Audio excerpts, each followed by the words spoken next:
বেড়েছে সব ধরনের সবজি ও নিত্যপণ্যের দাম। বাড়তি দামে কিনতে হচ্ছে মাছ, মাংস, ডিমও। রাজশাহী থেকে এ বিষয়ে জানাতে যুক্ত হয়েছেন সহকর্মী মুস্তাফিজুর রহমান। মুস্তাফিজ, আজ শুক্রবার নিত্যপণ্য, সবজি, মাছ, মাংসের দামে কি তারতম্য দেখছেন?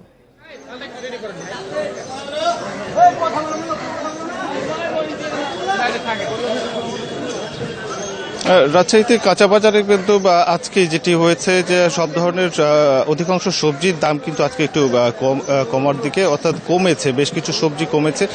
গত সপ্তাহে বিশেষ করে কাঁচা মরিচের দাম যেটি ছিল 200 টাকা কেজি, আজকে সেটি বাজারে বিক্রি হচ্ছে 150 থেকে 60 টাকা কেজি দরে বিক্রি হচ্ছে। তবে পেঁয়াজের দামটি কেজিতে 5 টাকা বেড়েছে, অর্থাৎ গতকালকে পেঁয়াজ 70 টাকা কেজি থাকলেও আজকে বিক্রি হচ্ছে 75 টাকা কেজি। এবং এছাড়া অন্য যে সবজি সেগুলোর দাম বেশ কমেছে। পটল 20 টাকা কেজি পটল মিলছে, তারপরে ঢ্যাঁড়স মিলছে 15 টাকা কেজি, 15 টাকা কেজিতে ঢ্যাঁড়স মিলছে, এবং 20 টাকা কেজি বাজারে বেগুন পাওয়া যাচ্ছে। এবং একটি লাউ যেটি গত সপ্তাহে বিক্রি হয়েছিল 40 থেকে 45 টাকা, আজকে সেটি কিন্তু বিক্রি হতে দেখেছি আমরা বাজারে 20 থেকে 25 টাকা কেজি বিক্রি হচ্ছে। এছাড়া যদি বলা হয়ে থাকে আদা রসুনের কথা, সেটিও কিন্তু গত সপ্তাহে থেকে কেজিতে 20 টাকা কমেছে, অর্থাৎ গত সপ্তাহে যেটি 260 টাকা কেজি ছিল এটি আজকে বিক্রি হচ্ছে 240 টাকা, এবং রসুন যেটি সেটি বিক্রি হচ্ছে 220 টাকা কেজি। তবে বাড়তির দিকে রয়েছে ডিমের দামটি বাড়তির দিকে রয়েছে, অর্থাৎ ডিম দেখা গেছে যে এখানে হালি প্রতি 48 টাকা হালি বিক্রি হচ্ছে। এবং ব্রয়লার মুরগির কথা যদি বলা হয়ে থাকে তাহলে ব্রয়লার মুরগি 200 থেকে 210 টাকা কেজি বিক্রি হচ্ছে। এছাড়া গরুর মাংসের দাম অপরিবর্তিত, অর্থাৎ 750 টাকা কেজি দরে বিক্রি হচ্ছে।